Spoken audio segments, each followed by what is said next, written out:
Hey, welcome everybody. This is John Palmer, Dr. Speed Selling. This is Raging Verbalist number 299. For those of you keeping track, hopefully you are. And welcome back. We're on YouTube every week and also on the Facebook group, Position to Win Book, which obviously is my book. So Raging Verbalist, I talk about something that, piques my interest, usually not much into politics, but a lot of other topics. So today is what happened to my incentives.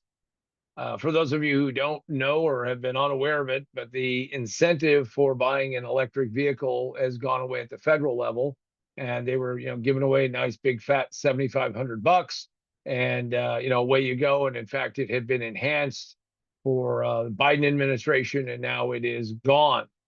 And the interesting thing about it is that we will see a spike in EV sales for September because people, of course, thinking they're going to lose out on this incentive. And if you're in a position to go out and do it, by the way, I just recently acquired a vehicle, looked seriously at buying a Tesla, and just, it wasn't big enough. It just didn't match my requirements. So, ended up back with a Honda Odyssey van. The point of it is, though, is that incentives drive markets and incentives distort markets and incentives get things moving in a certain direction. Now, of course, everybody wants to think about how to preserve these. And, certain states, let's think about California and the idiotic thought that, well, what we'll do is we'll pay for these incentives here because it makes so much sense to get people to buy an electric car.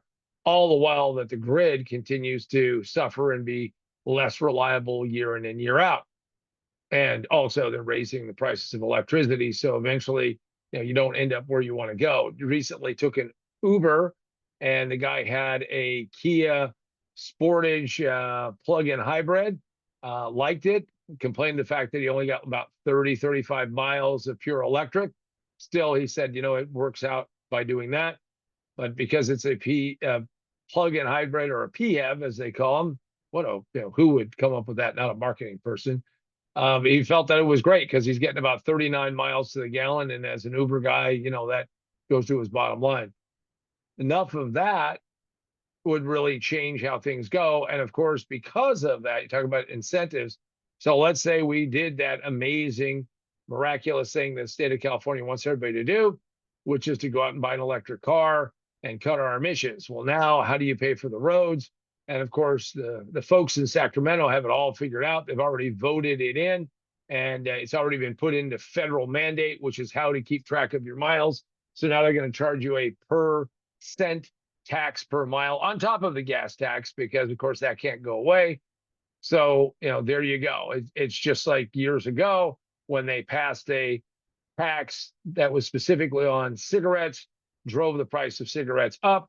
And they had all of these wild projections about how much money they would collect and how that money was going to go to schools. Schools were going to be dancing and, in riches, and Scrooge McDuck tossing gold coins around. And what did they find out? Well, first off, it had two effects. One was a health effect, which is now people started quitting smoking because it was more expensive, or smoked less. Probably a good thing. I mean, I've been a non-smoker for, hard to believe, but my last time I had a cigarette was January 1st, 1985. So it's been a while since I've had a smoke.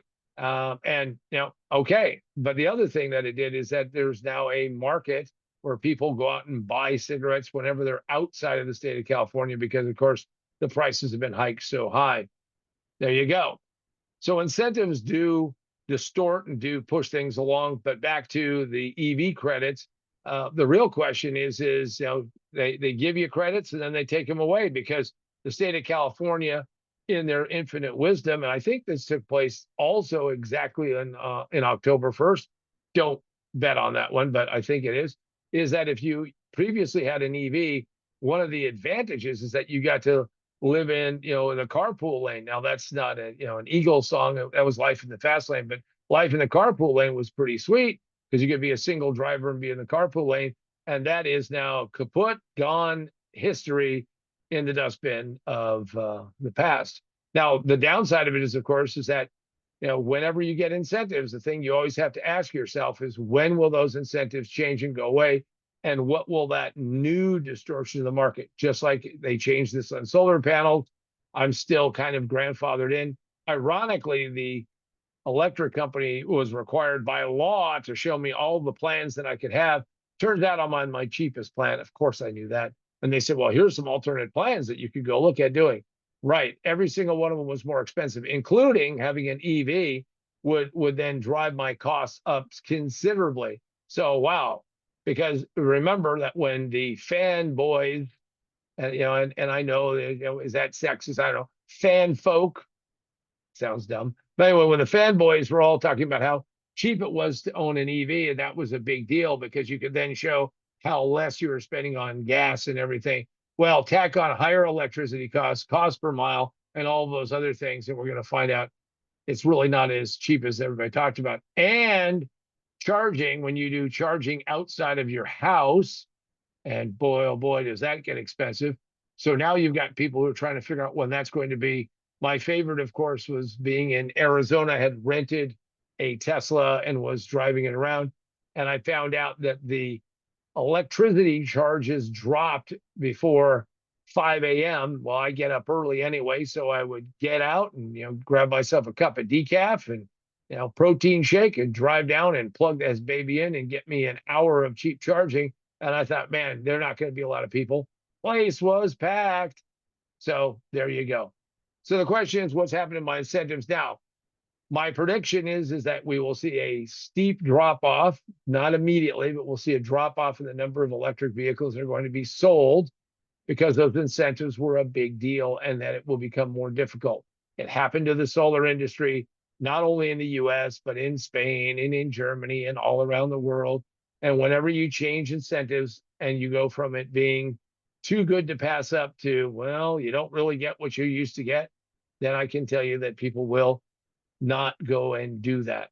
So with that, all I can say is lots of luck, and think about that when you're putting together a proposition for whatever you're doing. And if you want to know of an incentive, I can tell you an incentive right now, which is you might go out and check out the most important thing that you could do, or at least I think it's an important thing, which is go out and pick up my book. And if you do that, you will get ahead of the game. You'll be there before other people. And just remember that it just takes 5 minutes. Now, most businesses fail in the first 5 minutes. It takes them 3 to 5 years to realize it, position to win. Pick it up wherever you buy books, Barnes & Noble, Books A Million, Amazon. You can get the physical book. Also, you can get it digitally on Kindle, Nook, and Apple iBooks. And you can get it from my website at positiontowinbook.com, positiontowinbook.com. So go check that out. That will probably help save you from a lot of pain and suffering. And then also go and check out Remote Work for a Better World, which is all about doing things remotely, which is probably going to be a bigger change than putting people in electric cars. So the end of it comes down to, whenever you see an incentive, carefully calculate whether that incentive works to your advantage. And if it does, take advantage of it and do it. It's why I have 40 solar panels on my roof, and it actually enhanced the value of my home. Now, I had to fight tooth and nail to get people to justify and realize that. But there you go. You've got to give people the incentive to go out and look at it and buy. And with that, I just want to thank everybody who's joined me and say that this has been Raging Verbalist number 299. I'm John Paulman, Dr. Speed Selling.